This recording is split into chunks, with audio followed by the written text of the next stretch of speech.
ప్రముఖ YouTuber Harsha సాయిపై case నమోదైంది. ప్రేమ పెళ్లి పేరుతో మోసం చేశాడంటూ ఓ యువతి నార్సింగ్ పోలీస్ స్టేషన్లో ఫిర్యాదు చేసింది. అడ్వకేట్ తో కలిసి వెళ్లి పోలీసులకు కంప్లైంట్ చేశారు. యువతి ఫిర్యాదుతో హర్ష సాయిపై నార్సింగ్ పోలీసులు కేసు నమోదు చేశారు. హర్ష సాయి తండ్రి రాధాకృష్ణ పైన ఆమె ఫిర్యాదు చేశారు.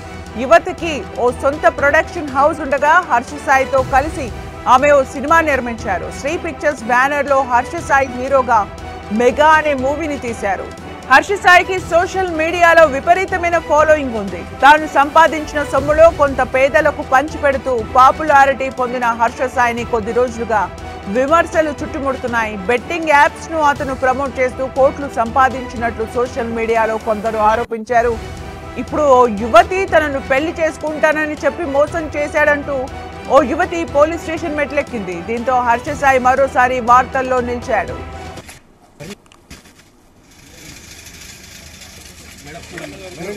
Madam madam madam please madam madam కింద పడుతుంది.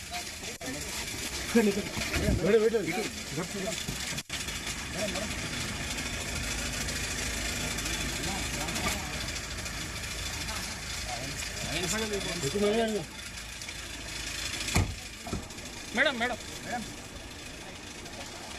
ప్రముఖ యూట్యూబర్ హర్ష సాయిపై కేసు నమోదైంది. ప్రేమ పెళ్లి పేరుతో మోసం చేశాడంటూ ఓ యువతి నార్సింగ్ పోలీస్ స్టేషన్లో ఫిర్యాదు చేసింది. అడ్వకేట్ తో కలిసి వెళ్లి పోలీసులకు కంప్లైంట్ చేశారు. యువతి ఫిర్యాదుతో హర్ష సాయిపై నార్సింగ్ పోలీసులు కేసు నమోదు చేశారు. హర్ష సాయి తండ్రి రాధాకృష్ణ పైన ఆమె ఫిర్యాదు చేశారు.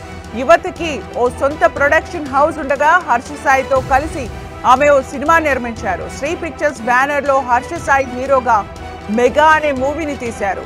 హర్ష సాయికి సోషల్ మీడియాలో విపరీతమైన ఫాలోయింగ్ ఉంది. తాను సంపాదించిన సొమ్ములో కొంత పేదలకు పంచిపెడుతూ పాపులారిటీ పొందిన హర్ష సాయిని కొద్ది రోజులుగా విమర్శలు చుట్టుముడుతున్నాయి. బెట్టింగ్ యాప్స్ ను అతను ప్రమోట్ చేస్తూ కోట్లు సంపాదించినట్లు సోషల్ మీడియాలో కొందరు ఆరోపించారు. ఇప్పుడు ఓ యువతి తనను పెళ్లి చేసుకుంటానని చెప్పి మోసం చేశాడంటూ ఓ యువతి పోలీస్ స్టేషన్ మెట్లెక్కింది. దీంతో హర్ష సాయి మరోసారి వార్తల్లో నిలిచాడు.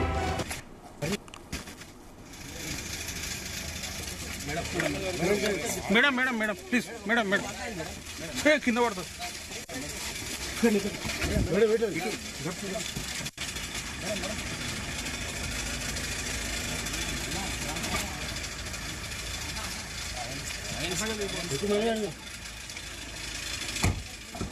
Madam madam